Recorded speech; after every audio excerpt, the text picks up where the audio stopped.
ভাইদের জন্য বোনেদের ভালোবাসাটা এরকমই থাকে। তা আসসালামু আলাইকুম। তা আমার ছোটো ভাই অনেক দিন যাবৎ আমার সাথেই ছিল ঢাকাতে।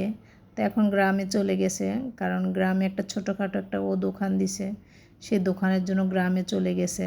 এখন আজকে আমাকে ফোন দিয়ে বলতেছে, আপু আমি ঢাকায় আসব। আমি বলি ঢাকায় আসবি তো আস।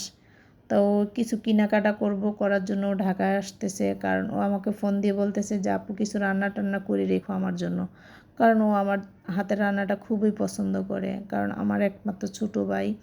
আর যখন আমাদের মা মারা গেছে তখন আমার মেজো আপা পালতো, আমার মেজো আপা যখন মারা যায় এখন আমার কাছেই আছে। তা আমি সব সময় আমার ছোটো ভাইদেরকে কেয়ার করি, বা আমার ফ্যামিলির সবাইকে আমি কেয়ার করি বা দেখাশোনা করি। আর আমি বড় হিসাবে সব আমার উপরে একটু দায়িত্ব বেশিই আছে, কারণ আমি বড় হিসাবে আমি দেখি ওদেরকে। তা আমার ছোটো ভাই আসতেছে, ঘরে আমার যা আছে আমি তাই রান্না করব। তো আমার ঘরে তেলাপিয়া মাছ ছিল, তো আমি মাছটা রান্না করি। আর এইখানে আমি মুগ ডাল আছে, মুগ ডালও রান্না করতেছি। তাই আমার ছোটো ভাই আমাকে যা কিছু করবে আমাকে জিজ্ঞাসা করে করে, কারণ ফ্যামিলিতে যদি কোনো লোক থাকে সেই লোকটার দায়িত্বটা একটু বেশিই থাকে। তা আমি যত ঘরের বড় হিসাবে বোন, তা আমার দায়িত্বটা অনেকটা বেশি, কারণ আমার ছোটোর থেকেই আমি আমার ভাইদেরকে পালছি বা আমার ভাইদেরকে দেখাশোনা করছি, এখনও আমি দেখতেছি। আমার বড় ভাইটাও আমার সবসময় আমাকে মানে বা দেখে বা কিছু, কারণ সবার কষ্টটাই আমি বুঝি।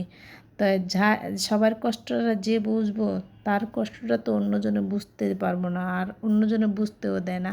যাই হোক, আমি অনেক কিছু বকবক করে ফেলছি। তো আজকে আমি রান্না করলাম তেলাপিয়া মাছ, আর এখানে মুগ ডাল রান্না করছি। তো রান্না করার পরে ওকে বলতেছি যে আয় খাইতে আয়। তা আমার ছোটো ভাইকে আমি ভাত দিলাম এখানে বিছনার উপরে। তো ও বলতেছে যে তুমি ভিডিও করতেছো, করো, কারণ ভিডিওর মধ্যে তো ও আসতে চায় না, কারণ ওরে দেখাই না ভিডিওর মধ্যে। তো এখন আমার ভাইয়ের জন্য ভাত বাড়ছি, তো ও বলতেছে যে আমি খামো, তুমি খাইবা না? তো আমরা দোনো ভাই বোনে ভাতটা নিলাম, নেওয়ার পরে খাইতেছি। তো ওরে বলতেছি তুই বয়, বলে না তুমি ভিডিও করো। আর এখন আমি মাছটা রাঁধছি, সবসময় আমার ভাইকে আমি বড় মাছের টুকরাটাই দেই বা মাথাটা দিই। এখনও আজকে 1 সপ্তাহ বা 15 দিন